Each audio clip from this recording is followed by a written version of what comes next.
आखिरी बेंच के लड़के की कहानी। राजस्थान के एक छोटे से कस्बे से आया अंकित पहली बार दिल्ली के एक बड़े कॉलेज में कदम रखता है।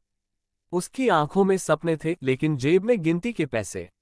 नया शहर, नई भाषा, नए लोग, सब कुछ अलग। क्लास में उसका पहला दिन था। वह आखिरी बेंच पर चुपचाप बैठा था। बाकी स्टूडेंट्स ब्रांडेड कपड़े, स्मार्टफोन और अंग्रेजी में बातचीत में लगे थे। किसी ने उसकी तरफ देखा तक नहीं। लंच टाइम में जब सब कैफे में दोस्तों के साथ थे, अंकित एक पेड़ के नीचे बैठा घर से लाया पराठा खा रहा था। उसी वक्त दो लड़के आए, विनय और तुषार। विनय ने मजाक उड़ाते हुए कहा, भाई कॉलेज है या खेत? पराठा और अचार, वाह। अंकित चुप रहा, उसने कुछ नहीं कहा। लेकिन उस दिन उसने मन में ठान लिया, अब मैं खुद को साबित करके दिखाऊंगा। अंकित पढ़ाई में अच्छा था, लेकिन अंग्रेजी कमजोर थी। प्रेजेंटेशन में जब उसकी बारी आई तो वह हटकने लगा। सबने हंसी उड़ाई। एक लड़की थी, स्नेहा, जो क्लास की टॉपर थी। वो सबकी मदद करती थी, लेकिन अंकित से दूरी बनाए रखती थी। उसे भी लगता था कि अंकित सिर्फ एक बैकबेंचर है। अंकित हर रात हॉस्टल में बैठकर ऑनलाइन वीडियोस से इंग्लिश सीखता, खाली समय में लाइब्रेरी में किताबें पढ़ता और हर दिन खुद को थोड़ा बेहतर बनाने की कोशिश करता।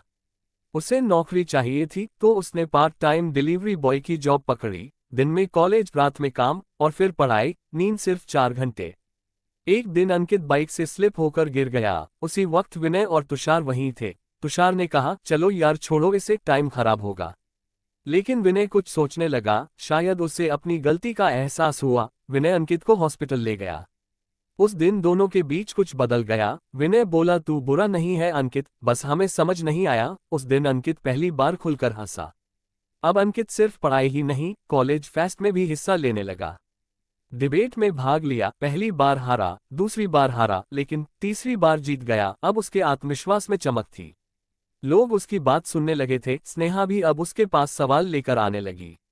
एक दिन कॉलेज में स्टार्टअप आइडिया प्रतियोगिता हुई। अंकित ने एक ऐसा ऐप डिजाइन किया जो गांव के छात्रों को ऑनलाइन सस्ती कोचिंग मुहैया कराता। सबने कहा, यह आइडिया बहुत अच्छा है, लेकिन तुझे कोडिंग कौन सिखाएगा? अंकित बोला, कोडिंग तो ऑनलाइन भी सीखी जा सकती है, मेहनत का कोई शॉर्टकट नहीं होता। कॉलेज के आखिरी साल में एक बड़ी कंपनी ने एंटरप्रेन्योरशिप प्रोग्राम रखा। कई छात्रों ने आवेदन किया। स्नेहा, विनय और अंकित भी। फाइनल में 5 टीम चुनी गईं, जिसमें अंकित की टीम भी शामिल थी। पर अब सबसे बड़ा इम्तिहान था, कंपनी के सामने प्रोजेक्ट प्रेजेंट करना, वो भी शुद्ध अंग्रेजी में। अंकित रातों रात तैयारी करता रहा।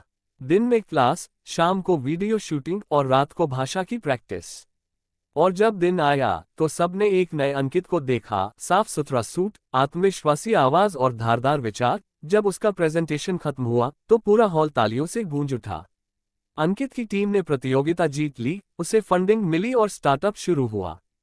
कॉलेज में एक औपचारिक कार्यक्रम में उसे साल का सर्वश्रेष्ठ छात्र चुना गया। स्नेहा उसके पास आए और कहा, मैंने कभी सोचा नहीं था कि एक आखिरी बेंच वाला इतना आगे जा सकता है। अंकित मुस्कुराया और बोला, बेंच कहाँ की है, उससे फर्क नहीं पड़ता, सोच ऊंची होनी चाहिए। इस कहानी से यह शिक्षा मिलती है कि कभी किसी की स्थिति देखकर उसे कम मत समझो। हर किसी के भीतर एक अनदेखा हीरो होता है। आत्मसम्मान और मेहनत का रास्ता भले ही लंबा हो, पर मंजिल तक जरूर ले जाता है। कॉलेज की डिग्री के साथ साथ अनुभव और आत्मविश्वास भी जरूरी है।